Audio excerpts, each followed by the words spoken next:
Do you have to charge it? Every couple of days. That's pretty good. I think it'll go like 4 days, but it never really.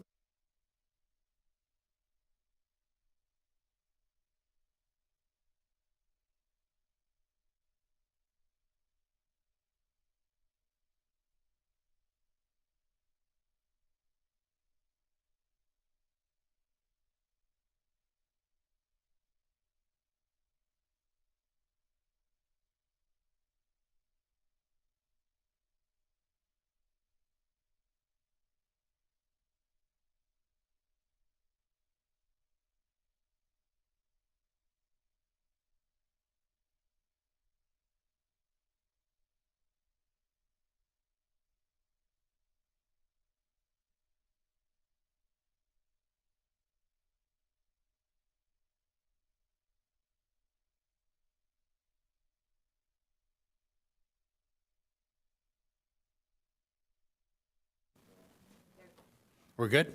Okay. I think I had the thumbs up from IT, so we'll call this meeting to order.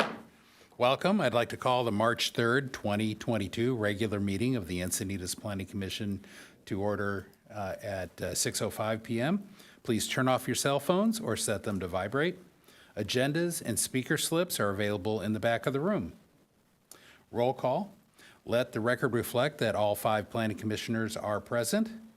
And the next item is the Pledge of Allegiance. So please join me. I pledge allegiance to the flag of the United States of America and to the republic for which it stands, one nation, under God, indivisible, with liberty and justice for all.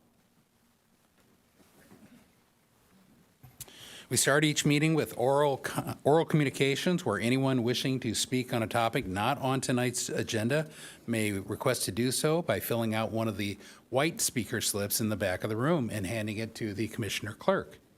Comments or questions during oral communications cannot be addressed or discussed by the Planning Commission or staff, but they may be referred to the appropriate staff. Dina, do we have any oral communications? We do not this evening. Okay. The next item is changes to the agenda. Are there any changes to the published agenda? No changes this evening. Okay. The next item is on tonight's agenda. We will consider items on the consent calendar. These items are considered non-controversial or routine in nature. All consent calendar items are typically voted on collectively in a single motion without any staff presentation, public comment, or commission deliberation. However, if a member of the public or a commissioner has requested a consent calendar item be heard, the item will be removed from the consent calendar. And I believe tonight we have no consent calendar items. Okay, none snuck in there. So obviously, therefore, we have no items removed from consent calendar. And that brings us straight to the regular agenda. So next Next on our agenda tonight are the regular agenda items. Members of the public wishing to speak on items listed on the agenda should submit a pink speaker slip to the commission clerk. On tonight's regular agenda, we have one item. Item 8A, Planning Commission Annual Report and Work Plan. This is a public hearing to hold an initial discussion of work programs on the work plan to reflect City Council priorities. Yeah, I would say first, I don't think there are any disclosures on this kind of thing, so I'll move on to. We begin with a staff report presented by Planning Manager Anna Colamusi. Thank you. Yes, so I will be very brief, as the report was, but I'll just put a couple of reminders in there where the format is in 3 categories, and it's the current goals, which are the established council directives that we have received, and those are listed in the report. One of the items I did want to state that is a potential to be added would be no net loss in addition to those listed on there. As the housing element sites continue to get approved, that may be a council priority to come. So I did want to put that on the list as well. And I'm happy to read off those city council priorities. We have Senate Bill 9, which you have a joint meeting coming up with council regarding that one. Accessory dwelling units, that's related to parking only because the council did adopt the ADU ordinance, and it went back to Coastal Commission, in which they asked to remove sections of the ADU law that required no additional parking to be provided. So council went ahead and bifurcated that section of the ADU ordinance and made that as one of the priorities on this list here. The next one would be modifying the appeal periods, and this is to modify all of the appeal periods to be 10 days, whereas currently there's 15-day appeal periods for some and then 10 days for others. And then there are short-term rentals on one of the lists, and then mobility element, as you all know, is already in place. And then El Camino Real specific plan, you heard a staff report, I think a few weeks ago on that one. And then outdoor dining, with the restrictions being lifted, there are some changes coming to outdoor dining that will be coming forward. And then there's the native plant ordinance, which there will also be a joint meeting on. So I'm happy to expand on those, but within the attachments, you do have the annual report and work plan, which I'll be making notes on. And I can provide some feedback on some of the items that would be automatically moved from the current goals from 2018, which was the last work plan that was created. And we would be moving some of those to some of the other categories, as the items that I just discussed will be brought up to the current goals from the council directives. And so this will be a recommendation from the Planning Commission, and then we'll be going to City Council also in this month, in March, so that we can meet the April 1st deadline to report back. Are there any questions of staff? I was wondering, is this something that we review once a year? Yes, moving forward, this will be annual. However, the last one was the 2018 resolution that you have in your packet. Any other questions? Just, I know this is tied to budget timing, so what is the draft budget and a budget adoption timeline for the city and city council? I can get that information. I don't know it off the top of my head, but I'll get that information to present Isn't it tonight. typically adopted in June or early July at the latest? That is typically the timeline that I'm familiar with, yes. I just wanted to make sure everybody understands too that we're syncing this. This is automatically or intentionally synced to the budget and the long-term goals. So I don't know if you know the answer to the next question. The council usually gets together there in spring to set long-term goals. Have they done that yet? Not yet. I know that that's coming soon, though. Okay. So I can get those So if dates you for you to Yeah, I think present this tonight. group, because we may want to revisit this plan and make sure we've put in any goals. We'll try and give the goals tonight, but we just want to understand if we're suggesting something that might, if any of us suggest things that might drive budget requirements, now's the time to get it in so that the council can consider the budget impact too. Okay, and we'll move now. We'll open the public hearing. And Dina, do we have any public speakers? We do. We have two speakers. First up is Glenn O'Grady.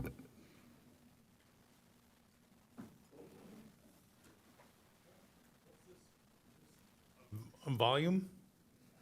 Can you hear me? Okay. Yep. Anyways, welcome, Glenn O'Grady, Lucadia. I hope you saw my email. I just wanted to emphasize, and I know the chair is not shy, nor some of you else, but this annual work plan, which is required actually by the city code that you submit an annual work plan, all the commissions are required. But you not be shy about what you think needs to be done.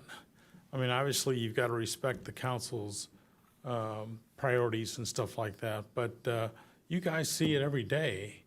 What works, what doesn't work, what's gotten old, what needs to be clarified.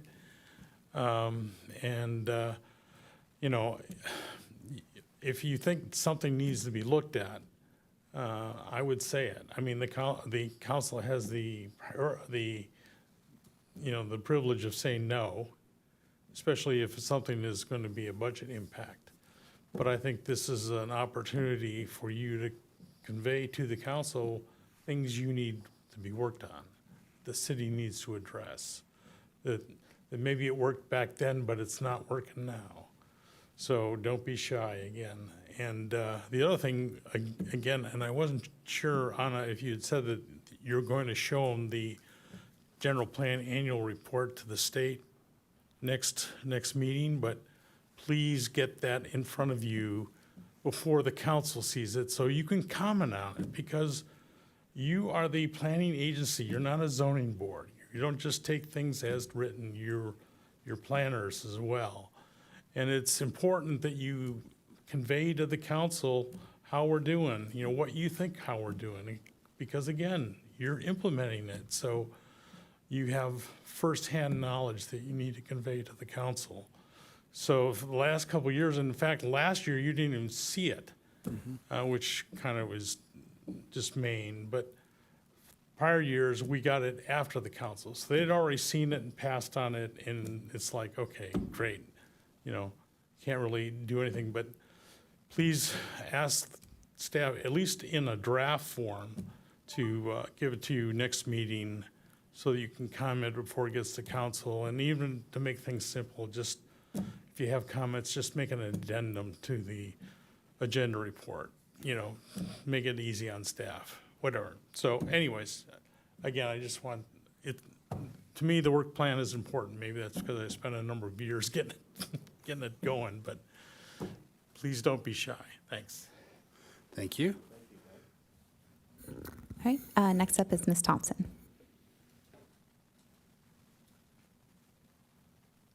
This is great. I don't have any competition because no one else is speaking. So hi, everyone. Thank you for your service. I'm Elena Thompson, a 37-year resident of Leucadia and a local realtor. So this topic I thought would have a lot of people here because this is really important when we're looking at the city council's priorities and the work plan to be developed going forward.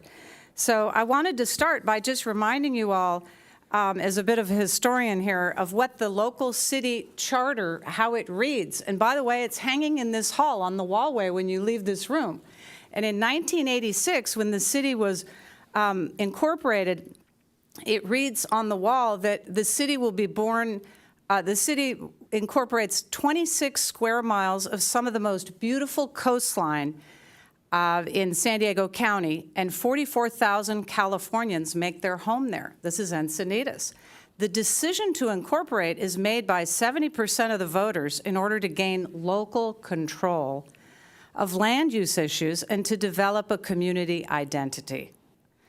This is resulting in the incorporation of the largest area in recent California history.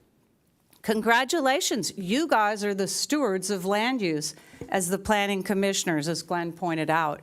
And so this job is really important, and we don't want you as citizens and as a realtor and as a property owner and taxpayer to just rubber stamp what might be coming down the chute. Now, the other statement that I wanted to remind everyone is the city's mission statement, and this is on the website. And this says that the city is proudly committed to providing the highest level of service to our communities and the people we serve by protecting life, public safety, right, the #1 duty of government, protecting life, property, land use, property values, and the environment, our sacred environment that's gorgeous, and the residents are deeply concerned about overdevelopment and what that might do to the environment. So now I'm going to have to talk really fast because with zoning in place to protect California communities and neighborhoods after decades of thoughtful planning in California cities, I have to say it's gut-wrenching to watch the Sacramento electeds take away our local control and land use control to rezone our town and neighborhoods undemocratically and without even our input and our vote. And this is going to come before you all as planning commissioners because the California legislature has also removed sensible and responsible environmental protections in California by calling off the need for environmental impact reports and CEQA analysis on many and most projects. and in the name of this housing crisis. And so sometimes with short-term crises, we let that get in the way of long-term planning. And so, can I go a little longer if I have A permission? few more sentences. Okay. But basically, if this commission and us as residents are not looking out for our environment, our land, our waterways, and plants and animals, and the future generation, then who will do that? So I really just wanted to stress that this is a great plan forward, but let's get it right, okay? We want to be sure that as we go from the flower capital of Encinitas to the meditation capital of Encinitas to the yoga capital of Encinitas, that we don't end up the overdeveloped, disastrous capital of Encinitas, where we did not plan for infrastructure before we approved projects, and where we did not hold developers and, frankly, the state responsible for mitigation. So in all your projects, please look Okay. at open space being a part of these projects being approved. Please look at infrastructure, roadways, and classroom sizes, okay? Okay, Thank you. Thank you. Yeah, 3 minutes goes by very quick. Yeah, 3 minutes goes by very quickly. It's hard to get all the concepts across. So, let's see. So that will close public hearing, and we'll move into deliberation. So, what do people think of the current work plan? Are there things that we want to add? Or subtract, or, Yes. okay? I was looking through this list, and it's a good list, but I noticed that affordable housing, 100% developed, isn't on it, and I would really like it to be studied for our city. And I think that what we really need is to partner with other agencies, perhaps, nonprofits. We need to explore what options we have for funding 100% affordable, because some communities have done it. And it's a good way to satisfy HCD requirements that we provide this certain amount of affordable units. And in those affordable units, there's no size restrictions. My understanding, they could be tiny homes. So I think tiny homes might be another item that we talk about, how we allow them. And another thing that I really think is important is our zoning and having adequate open space requirements that apply universally. I don't understand, for example, why we only have 15% landscaping in some situations, or you could have a combination, I guess, of permeable that adds up to it. I think there are quite a few things that aren't in here that wouldn't add a lot of cost to look at, but that should be included. And another one thing that's really important to me is in terms of building, when we combine lots, we circumvent our general plan.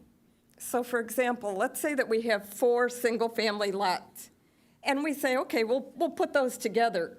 Now we've got one really big lot, and what you can put on it might be very different than 4 single-family homes. And so I think that a lot of things really need to be looked at in terms of how land use is done, design guidelines are developed. I don't think that a house that is 50% remodeled is a remodel. I think it should be a new house. So I think there's quite a bit that's not in here. Okay, comments on that, or anybody, support, disagree, agree? Go ahead, Steve. Oh, sorry, Steve put his hand up first. No worries. Sorry. Forgot how to do that. I agree with the affordable housing comments. I think one of our biggest priorities is how to increase affordable housing. I would go beyond where you kind of said 100% affordable, and that's a great thing that we should look at. I think we should be looking at all sorts of different models for affordable housing. If that includes tiny homes, you know, mixed use, all sorts of different opportunities there. I'm very nervous that we rely very heavily on the single-family home model, and I guess I don't agree with your concern about the consolidating of lots. I think we need to think, let me put my comments in kind of a reference frame. I don't see this as universal across every aspect of the city. I think there are portions of the city that are along bus routes or along commercial streets or along more integrated areas of our city that should encourage things other than a single-family house to be developed. And I don't think we will achieve the quality of life that we want or the residents that we have to anticipate coming to our city if we only build single-family houses throughout the city.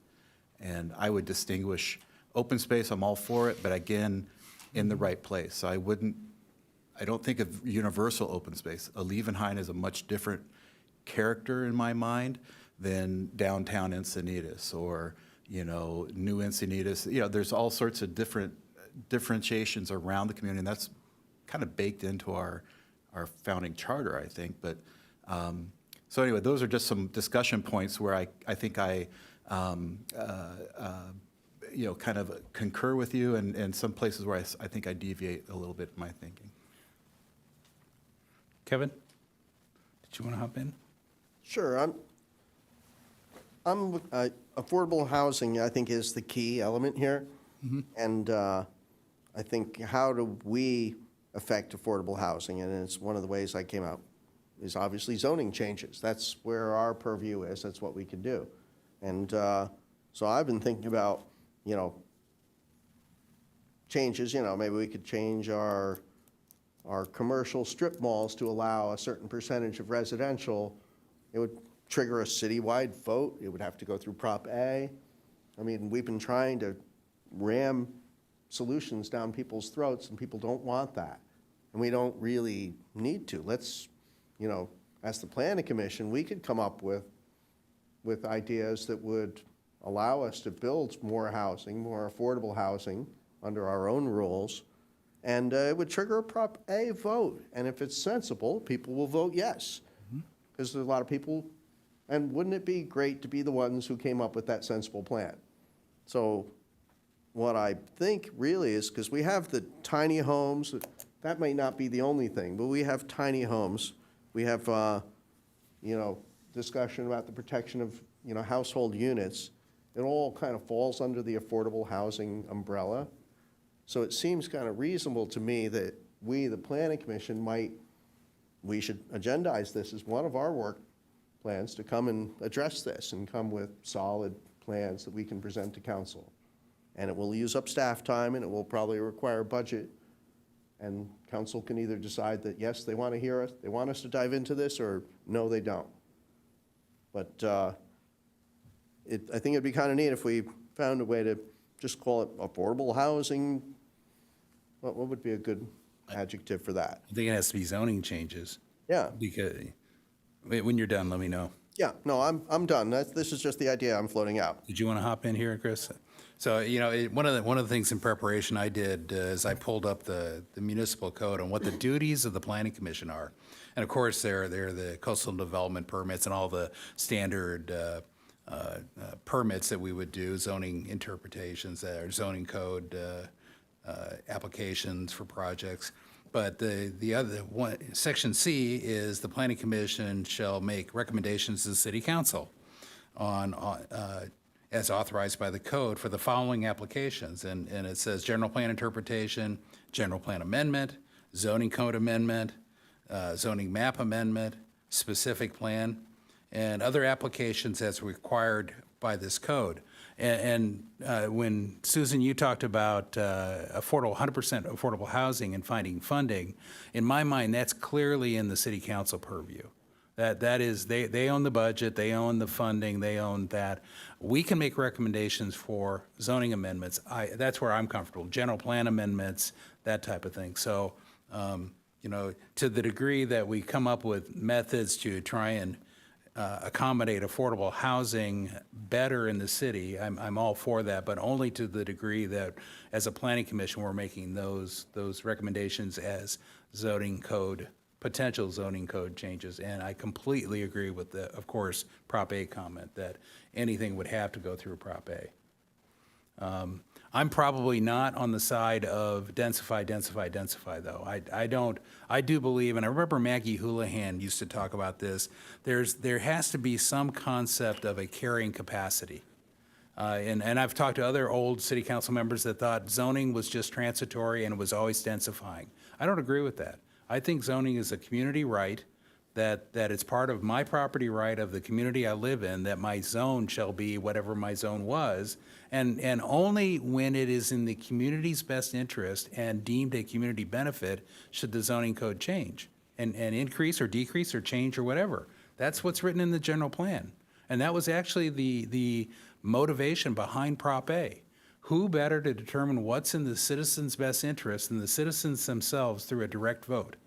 And so, yeah, as long as it gets passed and it's not all stick and there's some carrot in there, some park benefit or, better demographics across the city, then it's great. And that can be sold. But if it's just densify for the sake of basically enriching developers, I'm adamantly against it.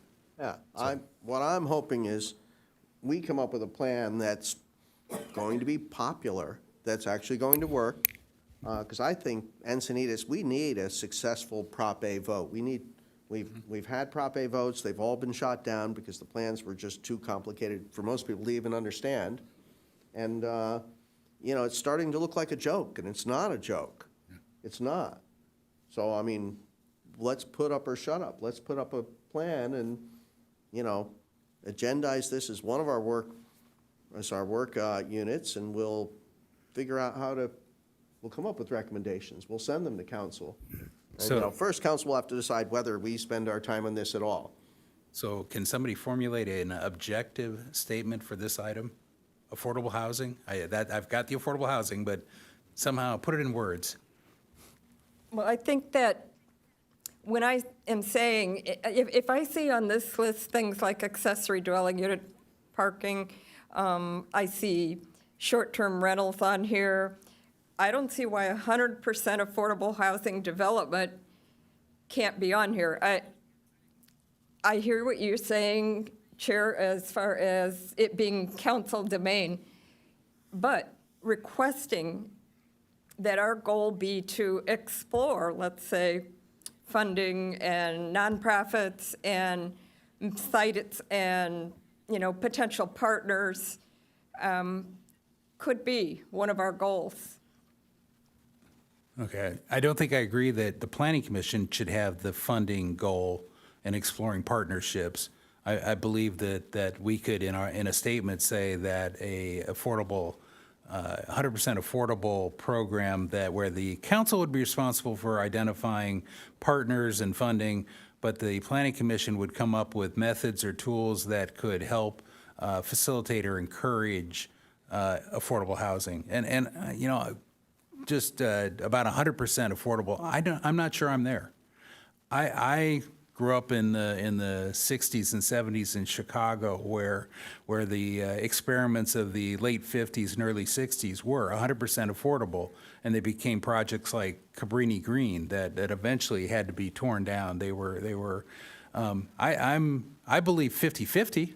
I think there is a huge opportunity for half, and I think that's where you get real affordable housing numbers, and you still have market rate in there, and they are symbiotic, living together, and that's the way it should. I don't want to have, in my thought and planning, I don't want to have certain buildings designated as, that's a low-income building. I think that puts a stigma potentially on it, and I would prefer not to do that. But half and half, I think that's a much better place to go. But what you're saying, I totally agree. Some things do not work. Some things have been proven failures. We won't want to look at those things that have been proven failures in a way. On the other hand, we do want to present that. Yeah. because you want to say, hey, here's something someone did that did not work, and we do not want to do that because we know it doesn't work. But on the other hand, there are things that have worked Yeah. that might be good models and that we should explore. So those are things that are worth our time. It's worth our time to try to present. Steve? I think we're jumping into trying to solve the problem tonight, and I think we're all in agreement, or we haven't heard from Chris yet, but I am concurring or agreeing with you guys. We should, as a part of our work plan, look at strategies for increasing affordable housing within our community. Can I clarify that as zoning strategies, just to keep it in our purview? Sure. And then we suggest, if we want to put anything in there, we suggest the council work with us on that. They can handle the funding, et cetera. That would be fine. Okay. I would support that. I assume Oh, Kevin? Fred? Land use and design guidelines are part of that, right? Yeah. I guess whatever's within the purview of the Planning Commission would be within our purview to make recommendations to the council. Oh, go ahead. I was just going to respond to that I think this topic can be so overpowering and all-encompassing that maybe the smaller bites at the apple that if we just say one strategy is to find affordable housing through zoning evaluation, right? There may be another goal of ours that says, look at these other aspects of it. But if we lump it all into one massive work agenda, I think we'll overwhelm ourselves with too many variables. I 100% agree. And I would say within this, what we just described, it could be anything from potentially 100% to a 50% to a tiny home. These are all zoning choices that could be made and offered to a Prop A vote on certain locations that would encourage or could be used in conjunction with council policies that would then enable them to yield more affordable housing.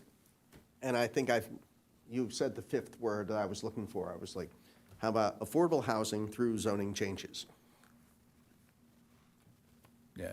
And it's short, it's sweet. We can, if zoning changes lead to other of our documents in our purview, then so be it. Yeah. But it would allow council to allow us to, explore these options in a public forum. We'll come up with great ideas. Staff will come up with great ideas, and see what happens. Okay. But I think it is probably one of the most important things we could do, because everything else is housekeeping. SB 9 we'll be doing, ADU parking we'll be doing, appeals periods. El Camino Real specific plan is huge. I think there's so much, and I got a feeling the El Camino Real specific plan may tie into some of our discussions on affordable housing. So I think, if possible, I'd like to see these two agenda items, assuming we get the second agenda item, near each other so that we could, El Camino Real specific plan, that's a ways towards the end of the year, I would guess. Because there's work from other people, not us, first, right? But, That's a big one, too. That's undoubtedly a multi-year. oh, that's gonna be a multi-year project, and but it's gonna be the one that has probably the biggest effect in our city since anything. Even streetscape's gonna look minor compared to it.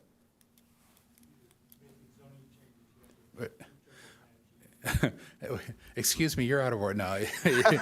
If you'd like, you can come up, Glenn. We'll reopen the public hearing momentarily. As a former chair of the Planning Commission, we are very interested in your comments, so go ahead. If you're making the zoning changes, you got to change the general plan land use element too. Those two go together. So to put it in the work, specify that you're making both changes to try to. Yeah, you're right. When he said zoning code, I think Is there a Susan more had. generic term we could use in this place? Yeah, it's planning documents, I think, is the more general term that Prop A used. And I think Susan was trying to make the point that it's not just the pure zoning code and development standards. It's actually design standards could be affected and the entire planning document set. And I Oh, right. see Yeah, Barry yeah. nod his head yes with that word. So the lawyer seems to agree with that word. But so maybe planning documents and zoning code, just to be clear. Well, But- I got the impression too that, I mean, I was the IT manager for Poway when I retired, and they had a redevelopment agency, and they built affordable housing. And this, Encinitas has some 100% of affordable housing built by affordable housing organizations. So I thought you were starting to go there, but there's also, especially Brent used to bring up the affordability by design aspect. And I think that was part of this, I got part of the discussion in that area too. Okay. So, and maybe you want to use that phrase. I think we went broad enough.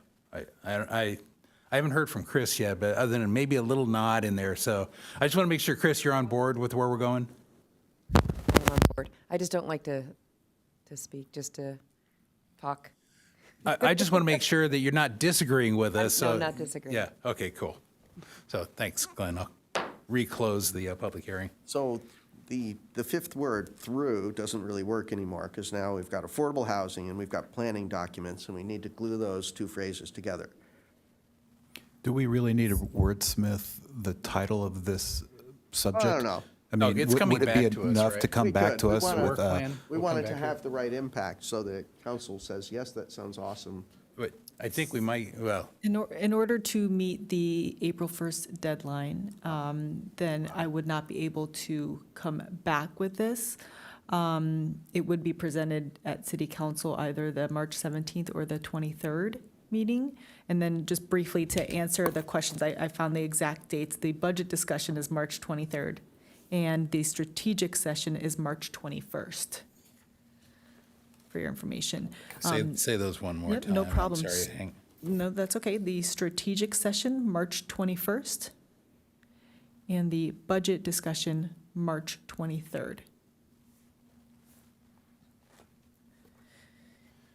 And then usually there's a month or two before adoption of the budget, so that'll be going on. Correct. Mhm. So I have, So, I apologize, go ahead. so do you have enough information to accurately wordsmith what we've talked about up here? Yes, I do. I have the title of zoning and planning document changes to address strategies to increase affordable housing. And then in the notes section, I can list all of the items that you had all mentioned, 100%, 50%, tiny homes, design standards, and things like that. And then in our table too, for under, am I assuming correctly that this is a desired recommended current goal that is going back? Because there are the three I'm assuming categories. yes. Yes, And that's what I was hearing. I I just see wanted to. nods, yes. Okay, thank you. I just want to confirm that. And I want to make sure that what you just read back didn't step outside of our purview. So that's why the zoning and Correct, and I planning appreciated that. documents. Okay. That was good to read those descriptions of the purview, and that, I think, helped the discussion. So it's a broad, but also narrow enough, I think, topic to bring forward. One thing I also did want to mention is that we can go through these current goals, so a lot of these are being moved from current goals. So we can go one by one on these as well, if you want to discuss them after you have your overall discussion of what you desire to get put on here. okay. I think we can move on now. Are there other, I have a couple of items that were on, old ones I didn't see that I was wondering what happened to. If I can throw it out. Entertainment ordinance, that was back on the 2018 work plan, back when we were talking alcohol. The deemed approved was the first of two ordinances, and we did that. But then it seems like maybe with the pandemic and downtown getting quieter, the entertainment / what I think alcohol establishment ordinance is what it was being, that was on the work plan. I have to imagine that's going to come back now, given masks are going away and people are coming back to restaurants.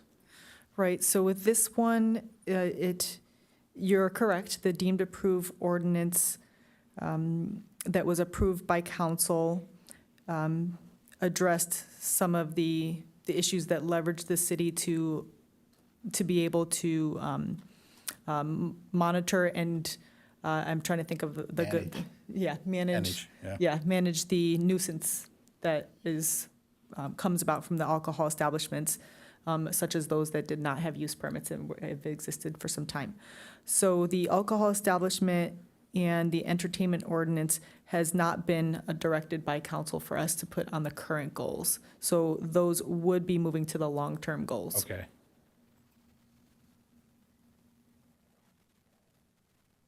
And Lucadia Northwest, earlier last year, back in, I think it was at the May 20th meeting, we continued it off calendar. And I wanted to make sure we don't lose sight of what's happening in Lucadia Northwest with traffic and development. So, and I don't know if that is anywhere on the work plan on future or anybody else agree with that or disagree with that one? I mean, as time permits, perhaps, or even long-term goals, but it's got to be there. Once it's gone from the list, it's forgotten. And if I could, I don't think it should be a long-term goal. I think it should be a As nearer-term time goal. permits. Yes. Then, if we can't get it on the main list, I would agree. It's a really serious issue. If council doesn't want to prioritize it, then as time permits, I hear 2 votes, 3 votes for that. Steve? Yeah, would this include crossing the railroad or highway, pedestrian crossings? I don't, did that come up during the discussions? I don't recall that. I thought this was more circulation impacts and, that might be close, but not exactly. I think It comes up with it's its people own, to it's its own item. Okay, well, then I'd like that to be an item. Okay, oh, yeah. so, Rail crossings, northern Lucadia rail crossings, probably specifically. Right, and there's a lot of work going on for at-grade crossings Yep, right now. let's put it in there. It's already in discussion. It's like one of those things that could take years, but needs shoulders to the wheel. so, but I think we have consensus that the Lucadia Northwest should show up as an as time permits. At the Yes. minimum. And just want to make sure, yes, no. Do you agree, Susan? Can you say that again? Phrase that again? Yeah, we had an item that we were considering back in May of 2021 that we continued off calendar, and it was in response to all of the projects that had recently been approved in Northwest Lucadia, and it was, the residents have been asking, how are we going to address infrastructure, traffic, that are in Northwest Lucadia that is being overwhelmed by, I don't know, half a dozen or more big, huge projects, maybe even more. And so we had an item, and then it got continued off calendar back in May, a year ago. And But doesn't each project have a traffic study? And the problem maybe is that they're done independently rather than looked at together? Is that what I you're think saying? Or- it's that and the fact that many of these were by right, or some of these were by right. Some were permitted 30 years ago. And so any traffic study and mitigation was either minimal or so old that it didn't matter. And what we discussed at the time, and I think what the item was what can the city do? And this is another one that I think we are pushing back to the council to say, hey, you need to consider funding this. We'll consider the permitting and that side, but ultimately, when we permitted all these projects as a planning commission and you as the city council on the appeals, it had impacts, and the capital infrastructure of the city, including possibly undercrossings, was insufficient. So what can we do? And it could, the answer could be in traffic, it could be in widening roads, it could be in better traffic controls, it could be in undercrossings, I don't know, But the whole idea is, that's what the work plan would be, the item. a deep dive into Leucadia Northwest. Yeah, and Issues, yeah, circulation issues. I'd rather, because it's really key. It's the crossing. It's the entire north. We're fencing it off for good reason, but, you know, the goat trails are still there. And, you know, you can go, I've checked them out. They're in heavy use, you know, as heavy as the ones in Cardiff, which somehow have fallen into a semi-legal zone. Yeah, it was on our list. We continued it. We should put it on there. We should, you know, if we can't put it in the top tier at this, as time permits, we'll see if council agrees with us. It will be discussed. And, you know, those are the things that may get bumped up the list. You know, it's not really up to us to take council-initiated items and bump them down. And quite a lot of the items on our list look like ones that will be pretty much done soon-ish. You know? Yeah. We've got meetings set aside for at least 2 of them, don't we? But, yeah, as time permits is where our wish list goes, is the way I'm seeing this. And Leucadia Northwest is, you know, is so easily forgotten. We think about it, and then we take it off the agenda, and then we forget all about it until somebody comes and screams, and then we talk about it, and there's a big fuss, and then we forget again. Yeah. So, I don't thank you for I don't bringing that forget up, about it, Bruce. because it does affect me every day. yeah. So I think I'm hearing general consensus on that, right? I wrote it 100%. down. I've got it as time permits, and I think I just see a nod from Anna. So last item on this would be, where'd it go? Oh, we did the objective design guideline updates for multifamily. And to me, it always feels, I'm one of those guys, you know, you have to finish it. I got to finish it. There's the rest of the projects. There's commercial, there's, Yeah. shouldn't we go back sometime, as time permits maybe, or in the future? But I think we should include in our work plan to fill out the rest of the design guideline and make it a complete document, so. I really like that.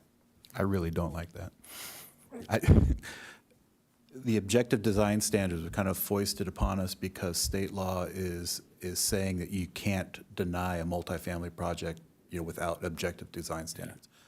I don't think the same mandate is being pushed down for commercial projects or single-family projects.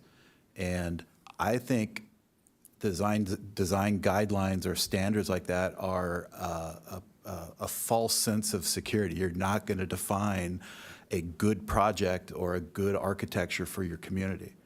And this community that we all love so much has been developed largely without a lot of design guidelines or objective design standards. And so I think you have to have confidence and faith that it will continue to evolve as people make individual decisions about what aesthetic they like in their house and how that goes. So I saw, well, I didn't agree with it for the multifamily either, but I can see a distinction between why it was requested for multifamily. But I don't see it being the same issue for single family. Okay. If I can jump in real quick. You're very convincing, and I totally agree with you, and I But rescind my approval. I would like to ask one question to staff. Doesn't it applies to residential, right? So single family are also, you have to deny an objective too, right? It's 2 or more homes. 2 or more, okay. So all the changes we made applied to 2 or more? Correct. Okay. So I'll wait until the state changes it and they go after the single family and commercial, and that's probably coming too, so. Am I hearing that it's not on the list? Yep, Okay. that's not on the list. you. I'm glad, good discussion. So, Yeah, when we're talking about commercial or residential and being different and so on, my thinking on the design part of it is that we're not really I'm not so much about the building as about the floor area ratio and how much open space are we left with and what kind of plantings they can make in that area, or, you know, I mean, is it okay for them to have all of their open space be permeable paving, or is a certain percent plants, and how much is plants, and things like that are more important to me, or the number of stories, you know, because we're talking about blocking ocean view potential. So things like levels and views, preservation of views, preservation of the open space and types of plants, those are all standard design guidelines that could apply kind of universally. But what they do in terms of their roof, that's less of interest into a planning commissioner, I think. So In other words, give them that flexibility. So you mentioned preservation of open space in the, Susan, you mentioned preservation of open space, and you mentioned preservation of views, and I would probably handle those separately.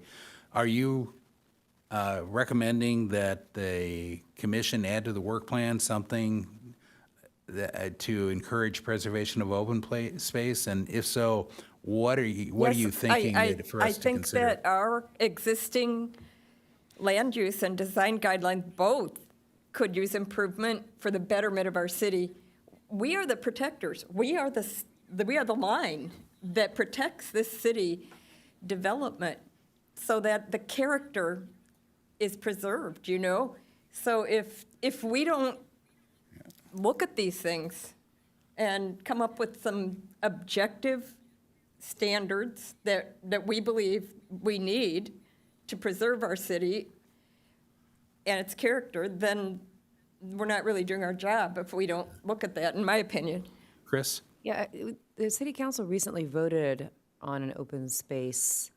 It was a directive, not a directive, but it was a council member brought forward document regarding open space and plan. And I don't know how, I don't remember the exact wording of it. I do know that it passed. I just don't know how what we do would be impacted by what they did. It was just in the last meeting or two. Yeah, it was the same night as the appeal, an appeal of one of our decisions, so I happened to see it too. Right. Yeah, and but it was at policy level, as I recall. But It was, but I I mean, don't- it's a great policy, and the question is there something that we can do with that? And I would certainly be on board with reviewing our current code and seeing if there are opportunities to implement what the council just did. But again, I think I'd put it up to the council. Is this one of the work plan items you want us working on? Can I? They clearly have an interest in it, so. Sorry about that. I just want a little bit of clarity, Commissioner Sherrod, about, are you speaking about, when I hear open space, I'm thinking two things, because I also heard you talk about landscaping and percentage of landscaping. Are you speaking about development standards requiring more landscaping or preserving things like steep hillsides? Because I'm looking at, we have a hillside inland bluff overlay zone, which we have standards in place. Are you speaking about those specifically, or are you speaking more about landscaping? I just need a little bit more clarity. Well, when I first started looking at what exists, I think it's deficient. I think there's room for improvement. So maybe, Anna, you can answer. Did the policy that was just voted on, or whatever the city council adopted, they were talking about open space. What was their definition in that? Do you know? Was it, I think it was open space, like biological and. Yes, unfortunately, I wasn't involved in that, but I believe you are correct in that, and I can see if I can find it in the staff report. So I would support proposing to the council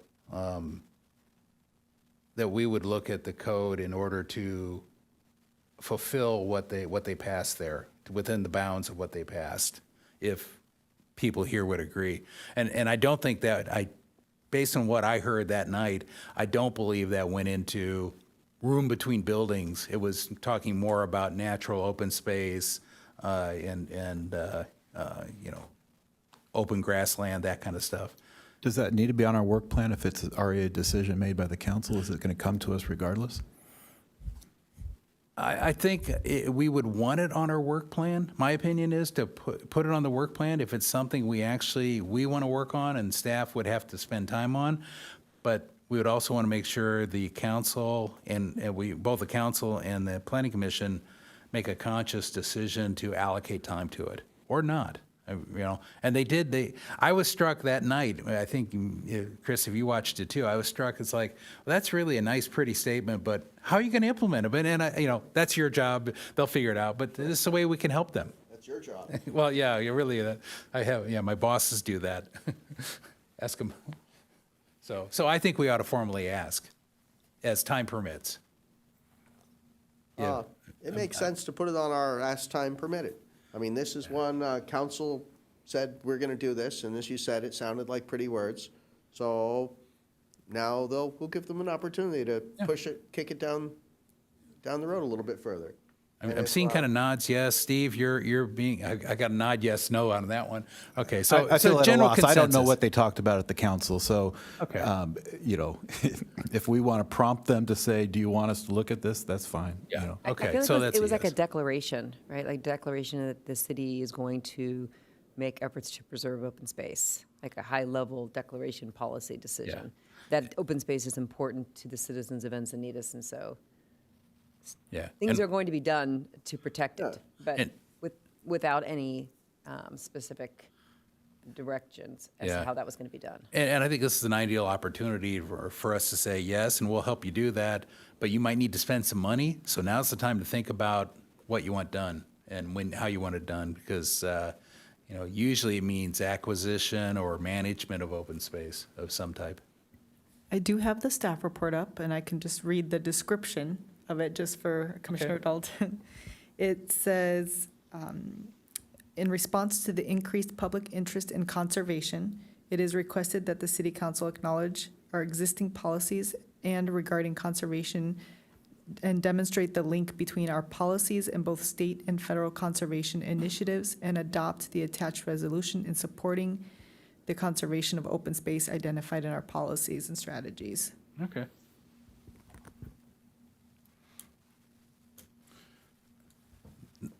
If we can move on, you made a comment about view, and I, for one, I've been through this before, and I can't support a view ordinance, unfortunately. It's a quagmire that everyone I know, that the Del Mar people that I deal with it, they are not happy, and the cost benefit is beyond what I'm personally willing to support. But let's hear from everybody else.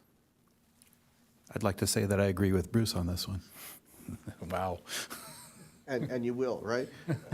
I also agree. It's a hot mess. I mean, I know people in Del Mar, and every house has a sight line, and that sight line can't have a tree in it, can't have a house in it, can't have anything in it. To do anything there is a nightmare, and we'll end up with neighbors fighting neighbors.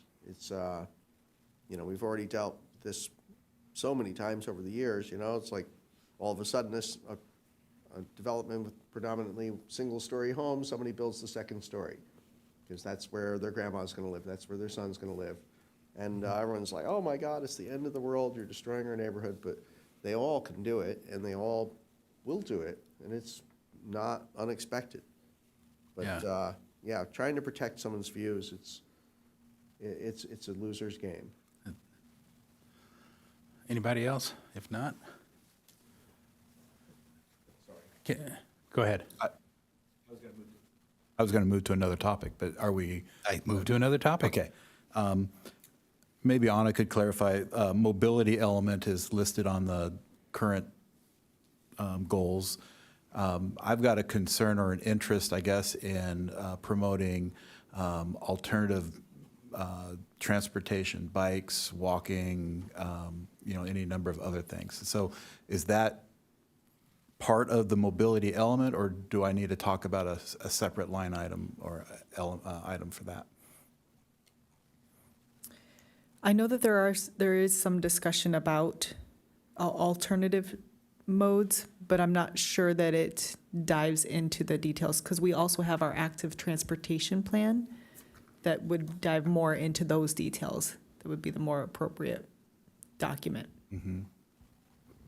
But wouldn't the whole reason for changing the name from traffic element to circulation element to traffic and mobility was to bring in the alternate modes of transportation at the policy level.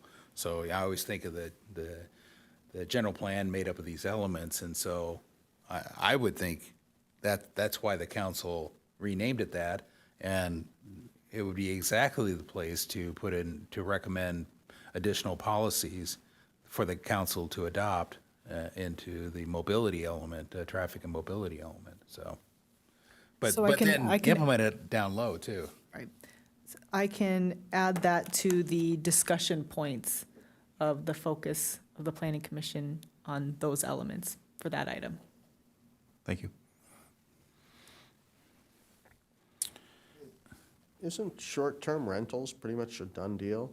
Didn't council, Didn't they?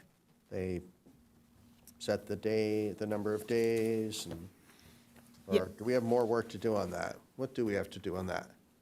Yes, the short-term rentals, that one, the operations have been established for short-term rentals. However, this will move to long-term goals when it comes to limiting, we are limiting short-term rentals within the city, then that would require an LCP amendment.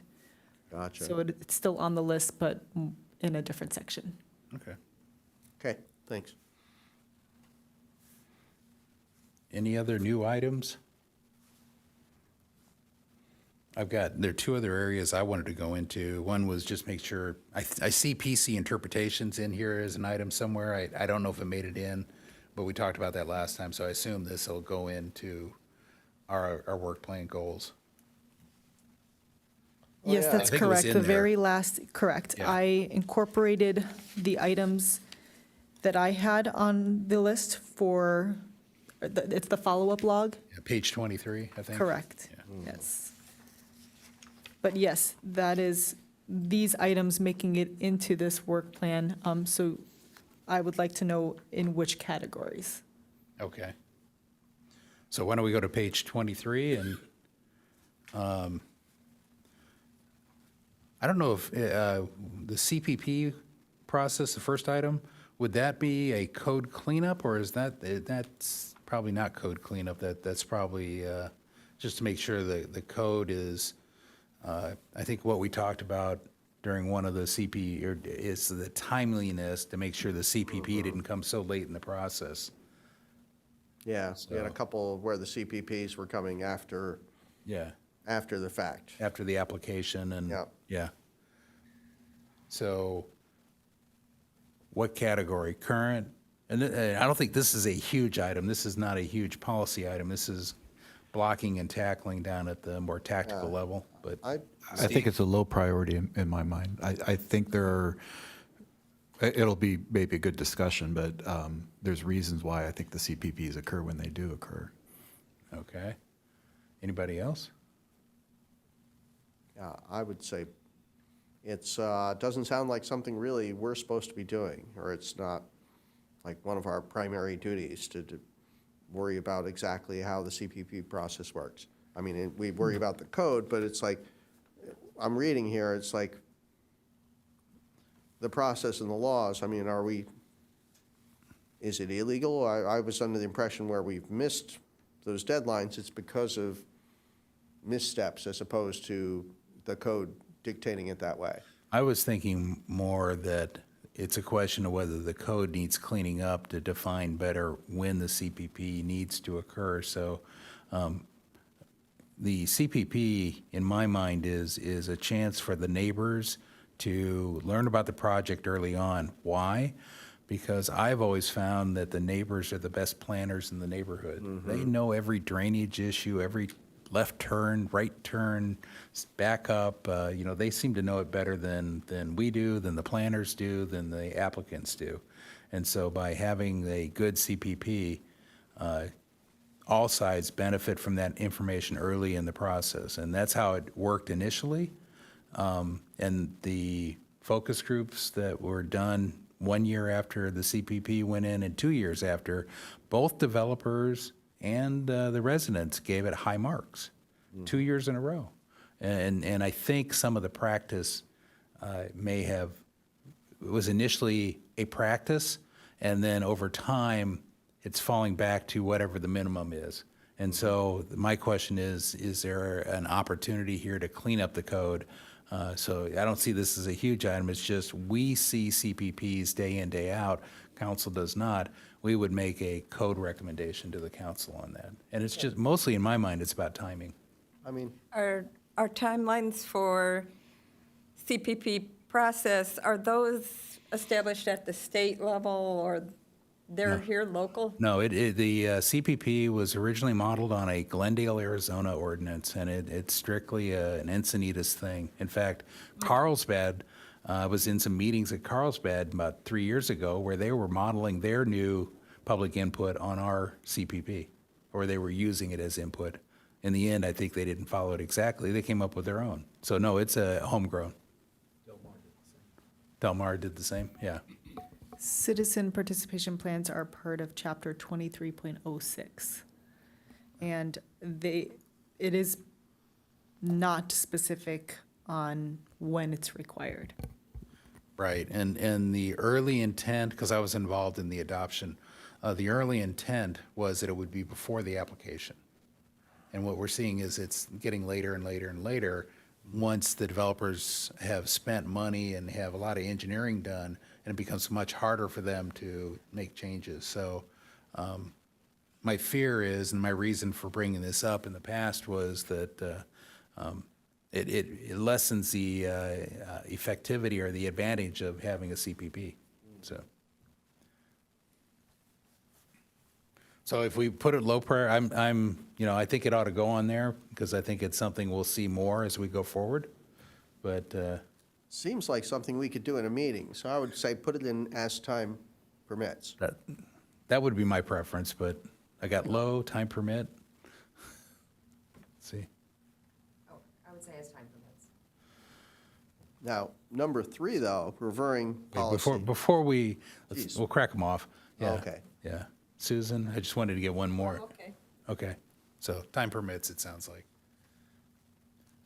Do you want to do number 2 next? You want to jump to 3? I would prefer to jump to 3. I think number 2 is a good informational item, but I'd say it's low priority to me. It's something I want to have out there, but it's not something that belongs like at the tip top of my work plan. I'd agree. Whereas reviewing policy interpretations, collating them together in a way, I mean, these are, to an extent, except for like really outrageous circumstances, we're pretty much bound by these interpretations, and yet we don't know what they are. And they should be collated together so that we can see them, so that new commissioners can see them, so that the public can see them, so that developers can see them. And I think this will be so useful that council will probably want to do the same for their interpretations. And I think that's, we should lead the way here. This is something that comes up for us more often than it does for them. I agree. So I would put this one right to the top and let them kick it off down to as time permits as opposed to, that's what I would do. No, I would agree. I think that it could save a lot of time and money Yeah. in the future.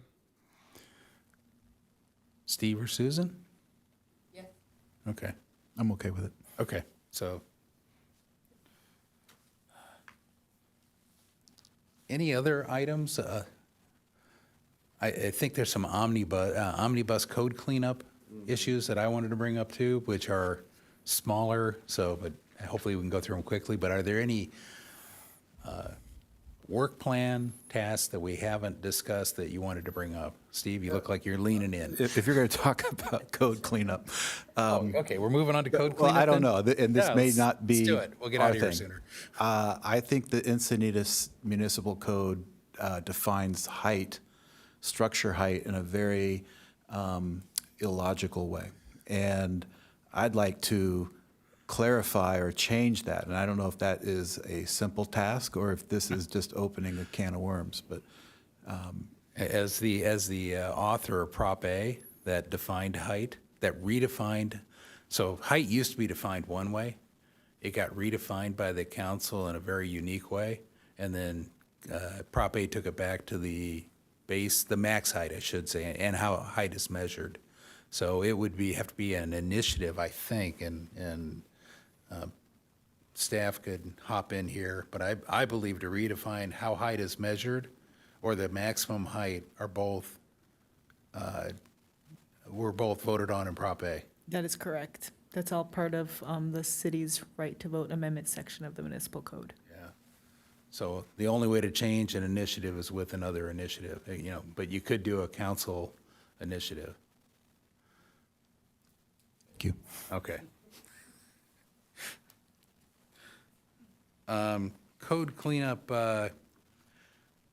staff or practices around expiration and extension of permits to standardize, update, and be consistent with current case law so that we have some sort of method for closing out 20 and 30-year-old permits. So hopefully, I concur on that one. excellent. I was hoping you guys would all concur because it was actually a memo from Catherine back in 2020, so I wanted to make sure we got that one on Thank you, there. Bruce. No, thank Catherine in that case. But I think it all came out of our work here in dealing with Surfers Point First point. Yes. in particular, so. Next one, well, I'll throw it out there. Cardiff twin lots in R15. We always do it as a variance. We always do it.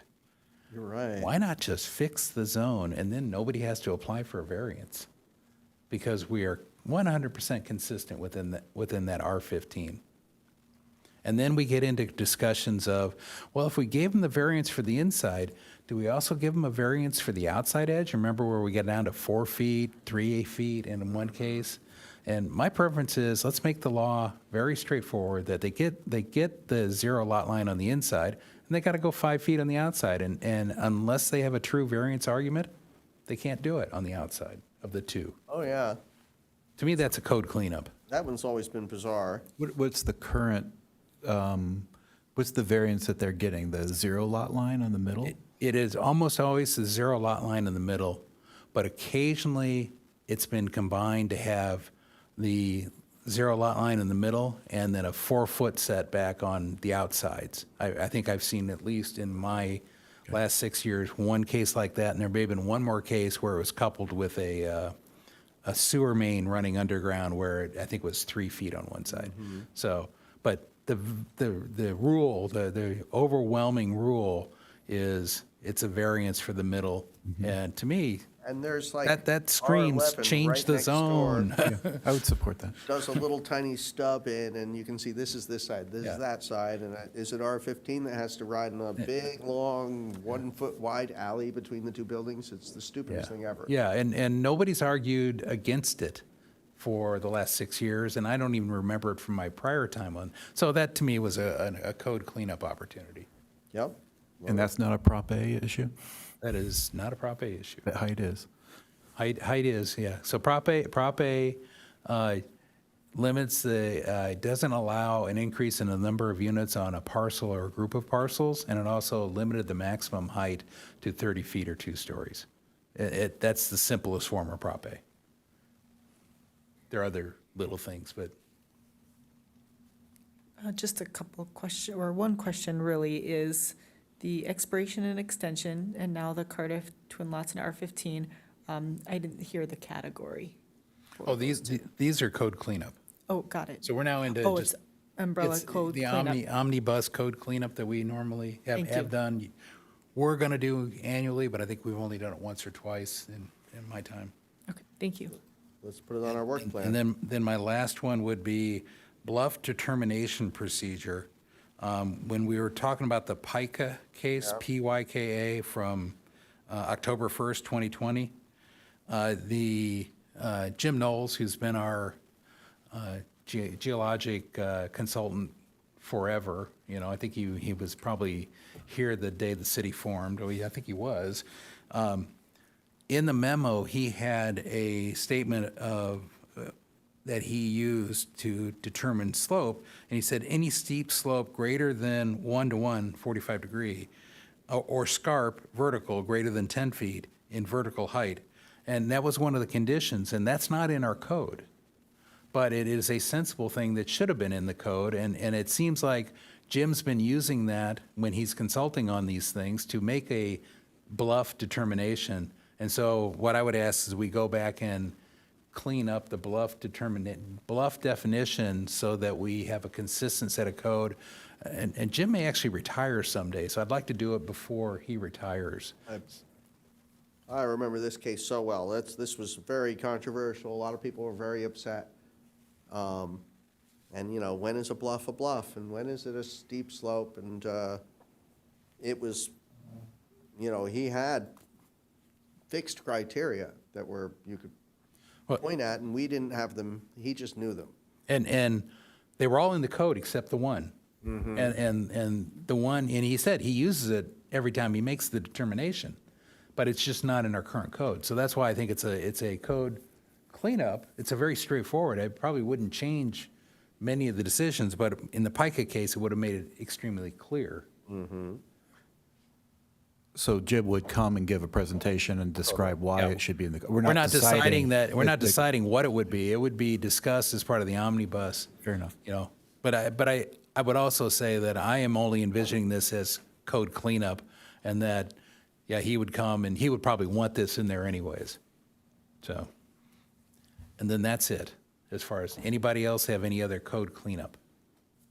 Well, are we going to go through page 13 through 16 of these current goals that are, some of them were begun in 2018, some were not completed, and are we going to look through that whole list? Because there's a lot of stuff there. What do you need from us, Anna? I can give you my thoughts on where these are moving, and then the commission can provide their feedback. Okay. Would you like me to begin? Yeah, are we on page 13 right now? Yes, 13. So we all know where the housing element update is. That is going off of the current goals. Yeah, page 13 on the document. I don't know if, Okay. we don't have a presentation tonight, so. Okay, and then number 2, which is the residential care general zoning code amendment. So this one is moving to long-term. As you may remember, there was a group home ordinance that was approved and then repealed by city council. So this one currently is not on the current goals list. Okay. The unpermitted accessory dwelling units is moving to long-term. We have a few state laws that are allowing homeowners some, I guess, easier ways to legalize their units through our accessory unit program, as well as state law. I believe it's Senate Bill 1226 that allows for the conversion of those units. So that's moving to long-term. And then we already spoke about numbers 4 and 5, And what are they going to remind me? long-term. They're both, okay. And then we have the engine idling and party bus ordinance. At this time, I was removing this. We have a condition of approval that we do place on projects that require alcohol, Right. in which we state that they can't stop and there's no party buses allowed. Everybody's okay with that? Yeah. I am, yeah. It's a standard condition. Okay. And then item number 7, which is the citywide noise ordinance update. I don't have any additional information other than it's not a city council directive to put it on the current goals, so it would be moved to long-term. Okay. And as you're aware, the public safety element will stay on the current goals, which is currently being processed. And the sign ordinance update, specific to standards for digital signage, I was moving to as time permits. And number 10, the recreation element update. This was being moved to long-term as well. Moving on then to number 11, which is the land use element update, being moved to long-term as well. Wow. Why would that be long-term? Would that not be would that not be critical? Yeah, so there's a multitude of subcategories below. So regulating the size of single-family residences, I think that was part of the new current goal that the commission wants to be added regarding affordable housing, speaking to tiny houses for that. And then the city design guidelines have already been updated for item B. And then the zoning code update, I believe that the code cleanup may address some of the issues there, but acknowledging not all, but still having it as a goal. But because it's not a council priority at this time, that's why it's being moved to long-term goals. So that's it for the current goals changes, plus the items that you all asked to be added this evening. I would say both 11A and B would be critical to look at currently. And I wouldn't understand moving those into long-term. So 11B has already been approved and done. The objective design standards accomplished that one.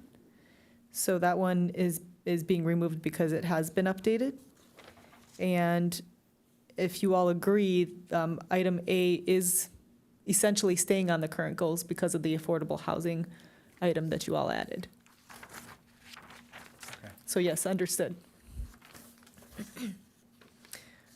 Now, what we described on the current goals was not the land use element of the general plan, but it was down at the zoning code level. So I think what Susan was saying is there may be things in the land use element that could be reviewed or commented on, right? So I don't think they are the same thing, what's on the work plan and this. Didn't we say planning documents, though? Wouldn't land use be a planning document? Yeah, I just wanted to make sure that we're clear, that, so are we considering, but I think when we said planning documents, we meant design guideline, and I think of this as a general plan amendment, right? Anything that goes up to one of the elements is up at the policy goal level, and we were talking not only down to the municipal, we were at the municipal level, code level, and below that at the guidelines and other supporting documents. And that's where the planning docs came in, rather than implying higher. I'm only trying to be clear. I'm not trying to argue one side or the other. So, Are we okay with that one moving to long-term? Then keeping 11A and C as part of a long-term goal?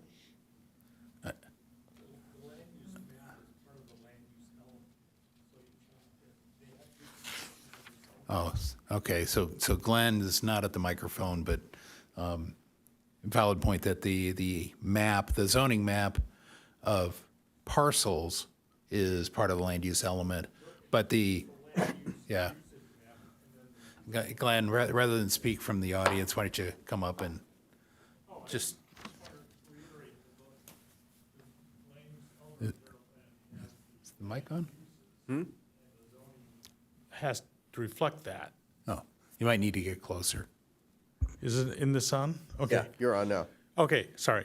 But the land use element of the general plan has the land uses under the categories, and the zoning has to reflect that. They have to be in sync, state law.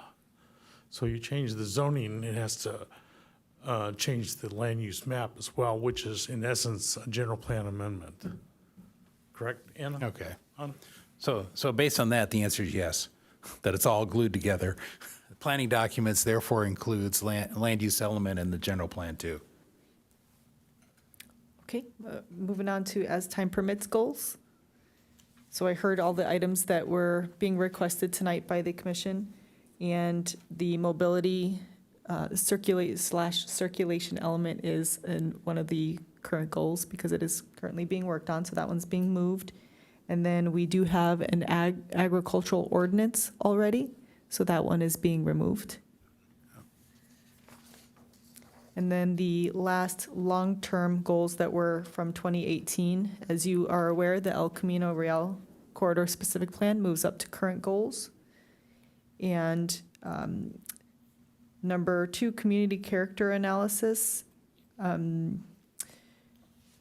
sure where the commission stands on that, but I was going to remove it as well, in addition to the living vegetation fences ordinance. Let's just touch on that. I'm okay with removing it. Anybody else? I see Steve. Yeah, okay. I don't think there's anything to update that we didn't do 15 years ago with the community character implementation plan. Can I make a comment on this briefly? I know frequently in our staff reports, we refer to the different community character overlays or the community contexts. And if that's written down in one place, I'm uncertain where it is. I look for it, and it's kind of like, maybe is that part of Measure T's at home in Encinitas thing? I would love it if this community character analysis that has been done and does exist could be like teased out of where it is. I think it was Measure T, went into great depth about this. But most people we're still feeling it in our gut. We don't have it written down. What is the community character of Cardiff? What is the community character of, and the work has been done and it's used in our deliberations, but it's, again, it's kind of off like the interpretations. It's out there in the miasma. I'm happy to share the document I kind of had a feeling you would. with the commission. Which document? It was a part of one of the housing elements that went to a vote, and I believe was discussed by council to kind of bifurcate from there. However, I will mention that community character is subjective, and so it will be difficult to use for the 2 or more housing units. Yeah, and It's hard as the spokesperson for No on T that got defeated, I would not want to use a document that was defeated by the voters. I would use the general plan, which is typically where it's pretty well defined, granted in fairly general terms, but that's the law of our land, and that's where I go. Obviously, there's a lot of subjectivity. I probably have told this before, but I remember I was facilitating the Cardiff Consensus Conference 20 years ago, and the goal was, this was the beginning of the specific plan for Cardiff. And my group, I had 1/4 of the group initially, then I facilitated the entire bringing everything together as an outsider. They brought me in as an outsider. But my group tried to define Cardiff as eclectic, and then I challenged them to define eclectic, and everybody came up with a different definition. And I thought, how poetic. That's exactly what eclectic is. So, the community character, to the best we can, I think, act on a definition, it has to be what's in our code, what's in our planning documents, and we can't take a Measure T. If we did anything, we'd have to go back to, like I say, in 2002, 2000, somewhere in there, we did the first attempt to update the housing element and general plan was called the Community Character Implementation Plan, where they went through many workshops and vignettes and came up with what the community character should be. And for the Levenheim one, which I was highly involved in, it was a rather telling example. The contractor came in and presented all these pictures of different architecture, different concrete treatment, and I could see where it was going beforehand. So I did the opposite. I went out, a group of us in Levenheim, took pictures all over, mostly of vegetation, streetscapes, and things like that, not of what color houses are, what shape windows, that kind of stuff. And so I got permission to show our stuff during the break in the middle when they were compiling the survey data they were collecting from their pictures. The room almost erupted and said, why, after mine, they said, why are we looking at this other stuff? We want what Bruce showed in there. And it was all, like I say, pictures of horse trails, and it was the character defined. So I guess my point is, any attempt to define community character in one nice little picture or set of pictures is heavily biased by whoever does the picture taking. And so I don't think we have a document today, and I think it would be extremely difficult to get one. But we But do we have, but we have words. we have documents that are in use by the planning commission or by the planning department that show up in our staff reports. Which They are- one? They're pieces cribbed directly from the community character analysis that was part of Measure T, that was separated. Anna has a copy. She's going to send it to me. Okay. I would imagine every single person in the planning department has a copy or knows where it is. So if we want to not use that, then we should discuss it here at the planning commission. Yeah, okay, or we Say, should. no, we don't want that anymore. We want everyone to not use that. Okay. And because, I was happy just to get a copy of it, but now I'm kind of thinking that our, what was it, where did we have that? I think if we're going to use it, it should have a public hearing. Yeah, then that puts the community character analysis concept should be moved up. It's not a long-term goal. We actually have, staff is doing one thing, the chair is suggesting another, the commission has not deliberated on it. We should, what do you think? What I can do is pinpoint where the direction was to use it, coming from council, so I can verify that. And then I will gather that information before sending the document, and that will probably kind of direct the discussion after that. Okay, very good. Fair enough. So we probably should leave it on there, at least either as a long-term or as time permits. Let's not delete it. Once it's gone, it's gone. I think it should be reviewed every year. It should be read through, at least looked at. And that may be one of the conclusions when we have a hearing about it, right? That could be the recommendation coming out of that meeting. So, okay. Do we have anything on long-term goals currently? Or is everything moved up to as time permits? The items that are just the ones, current goals, The moving ones to you went through. long-term. I meant from, I'm sorry to say that, yes, so we have a ton of things on long-term goals. Community character analysis, I'm wondering, since it is kind of controversial, should we try it up in the tier 2? Or should we leave it down here in long-term? This is a placeholder. If we're going to use it, though, in future decisions, now, I don't recall seeing it in past decisions. But if it's going to be used in decisions, then I think it has to be in, certainly as time permits at a minimum. Yeah, let's put it there. It could be as time permits. That's Cool. 1, 2. Has it been used in prior decisions, or is it just used by the public when they're talking about whether they want us to vote a particular way, and then they talk about community character? I feel like that's where we hear it. This document has been used in our staff reports. There's a very short paragraph underneath one of the tables in which we identify the community character section that it's within. So we do have a paragraph referencing it. And I think where maybe I've seen it is in an applicant's use, where they use it in a community, when there is a requirement for a community character analysis that they usually contract for.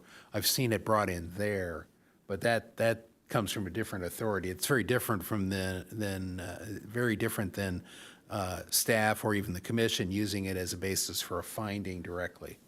So I think I hear as time permits. I think we'll keep it on there. Anna's got an action item to find where the policy direction was from the council, presumably. So that'll inform our next step. Yeah, And then look at the lively a discussion definition we of had what it already. is, for each particular area. So my sort of concern about when you say community character, I don't know what that means. And I think that was sort of what Bruce was saying. And if 15 years ago, people worked to come up with community character for each particular neighborhood of Encinitas, is it even still the same thing 15 years later? So I think we throw out, that's not within the character of the community, but I think that if you poll like 10 people in the same community, they're going to say that the character is something different. Yeah, So, And so I think know. it's an attempt to define it, and if it's going to be used, we should see it and adopt it, or make sure we understand the law and how it is And if it's set as a flawed, policy for us to We follow. can reject it. Yeah, that If it's flawed, we can reject it. If the concept is, and, council, I don't know where council would stand on that one, but it seems well within our purview. I think our constituents' input, it's really critical for us. We represent this huge city, it's like 62,000 people, and how do I know unless I hear it from them?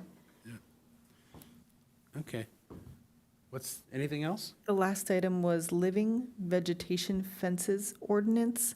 This one, there's been no discussion on it, and I was going to remove unless the commission would like to. I wholeheartedly support that. I but, I anybody also else? support that, Say that that quiet. concept. Yeah. It's- Yep, that's the yeah. concept. Anybody want a living vegetation fence ordinance that they Yeah. want to hop in on? Okay, good. So I think you have unanimous consensus there. Is there anything else?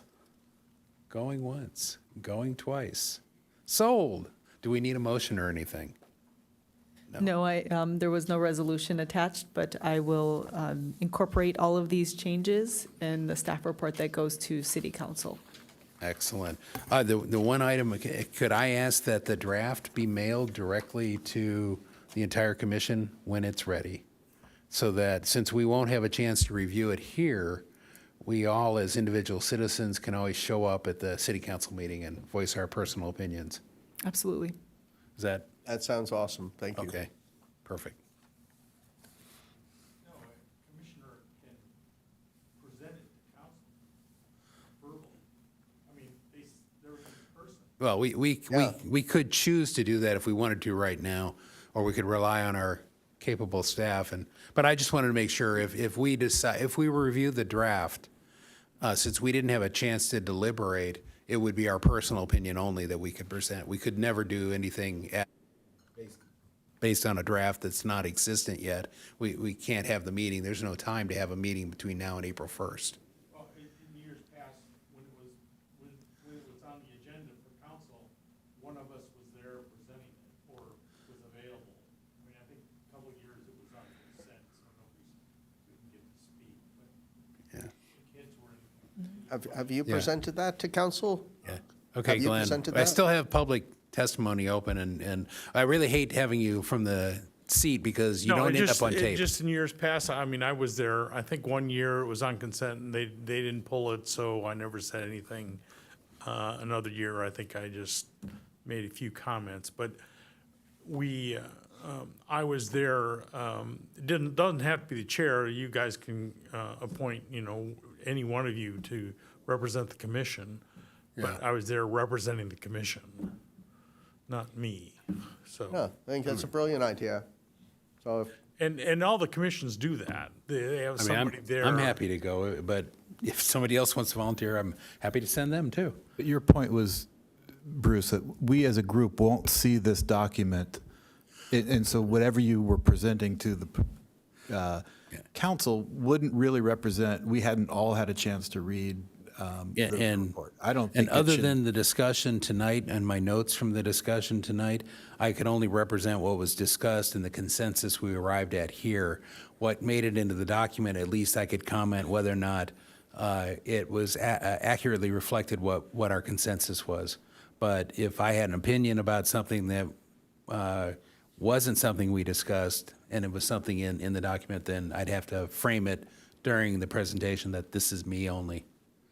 And you can clarify things. Yeah, and I'm usually pretty good at doing that, so if you want me to, I will go present it. If you want to do it yourself, I will be happily delegate that too, but either way.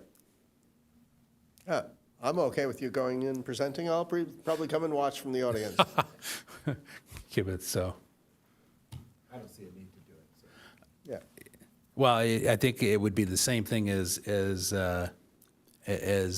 Glenn mentioned just now. that in all likelihood it'll be on consent, and I won't have to say a thing. If, on the other hand, when you all get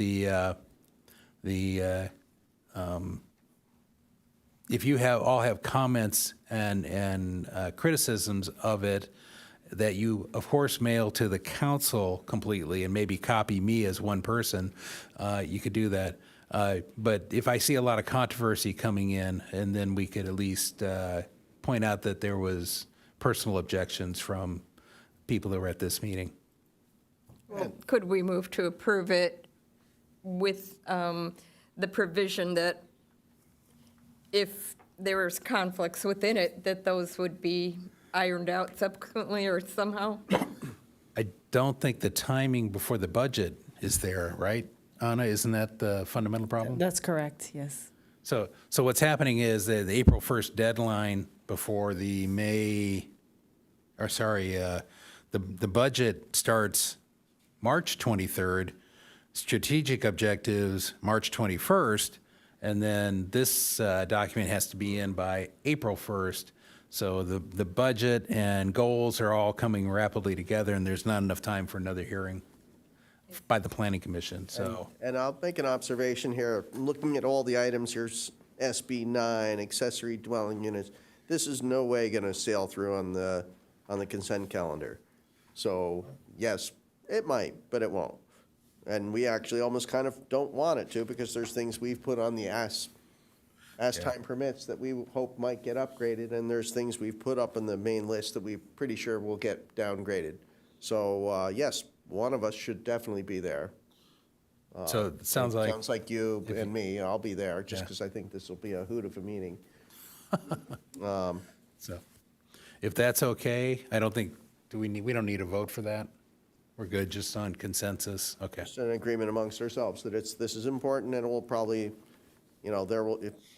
once it's pulled, or if it's not a consent item, then we have public comment. We have, we should be there to defend our work plan. One of us should be. Okay, I don't need a motion. I don't think I have any more discussion, so we'll move on. Future agenda items added by planning commissioners. Are there any agenda items you'd like to add? Seeing none. Planning commission reports. Are there any planning commissioner reports? Nope. City planner reports. Yes. I mentioned in the beginning the special joint city council planning commission meeting on March 9th. Just wanted to make sure I had that right. 4:30 p.m. That is the SB 9 discussion. And then the other item is that there are no agenda items for March 17th. Oh, wow. And so I didn't know if you wanted to have a discussion about possibly canceling the meeting. I'm seeing too many smiles, so wait. Do you need a motion for that? Oh, yeah. I actually think I do, yeah. I move that we cancel the meeting. Do I have a second? Second. Oh, I thought it would die for lack of a second, no. So Kevin, so we've got Steve with Kevin seconding, and do I need to sign in or something?